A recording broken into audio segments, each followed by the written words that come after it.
আমরা নানুপুর চন্দ্রজ্যোতি রাজগুরু আর্যমিত্র ধর্মায়তনের শিক্ষার্থী।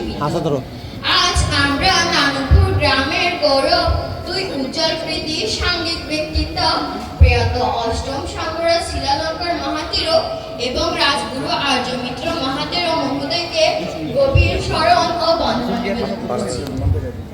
একই সাথে দানোত্তম শুভ কঠিন শিবু দান অনুষ্ঠানে সমবেত পূজনীয় ভিক্ষু সংঘকে জানাচ্ছি আন্তরিক বন্দনা এবং সুধী উপস্থিত মহোদয় ও মহোদয়াদের জানাচ্ছি শ্রদ্ধা ও নমস্কার। আমরা সূত্রপিটকের অন্তর্গত ধর্মপদ হতে কয়েকটি গাথা পালি ও পদ্যাকারে পাঠ করছি।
Be